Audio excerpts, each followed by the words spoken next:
mind. This was born out of the need that, this was born out of the observation that... Sorry, can you repeat that?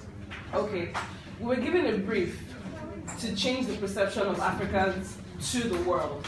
And we're given the big idea was Unstoppable Africa. And we came up with the battle cry, liberate the mind. Now, it's a wide known perception that Africans, if you want to hide anything from a black man, hide it in his book. It's born out of the perception that Africans do not read, Africans do not seek knowledge, Africans are not curious. But what many have forgotten is that Africa is actually the cradle of civilization. We were the first in making many things. We're industrious people. When even Africa wasn't good enough, the conditions were not good enough for us, we went out seeking new places. Today you will find at least 10 Africans in every continent in this world. We are everywhere. So we decided, let's change the attitude we Africans inside have about ourselves. Our strategy is to remind ourselves of who we are. We're going to remind ourselves of the industrious people. In our present economy, most people cannot find a white-collar job, so they are moving towards entrepreneurship. We are making businesses, we are creating niches out of needs that we have seen, and some of us are even creating needs for certain industries that many of us have not even developed. One of the tactics we're going to use to project this to the world is training people in their various industries to be better at what they do. And how we're going to project that to the world is by holding cultural festivals.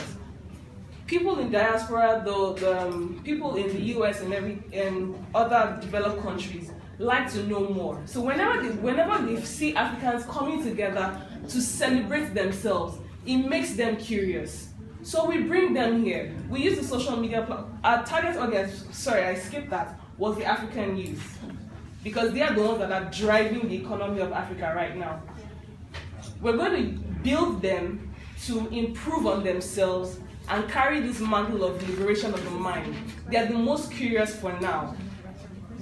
After building them, we create platforms like festivals for them to come together and celebrate themselves and sell their knowledge and network with other people.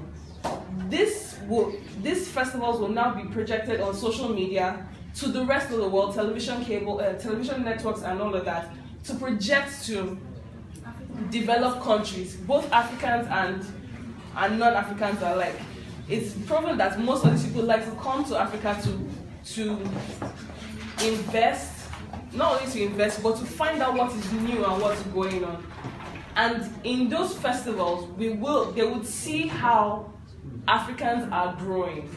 They will see how we have changed our own perception of ourselves by the messages we are projecting, by the fact that we are building ourselves. We're not waiting for the so-called colonial masters of that time to help us anymore.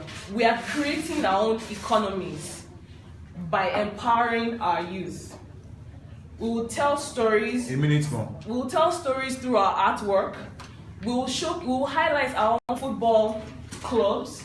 We will tell stories from our own fashion industries.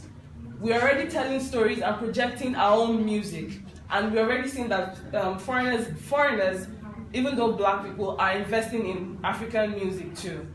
With this, I feel will change the perception both inside and outside Africa. Thank you.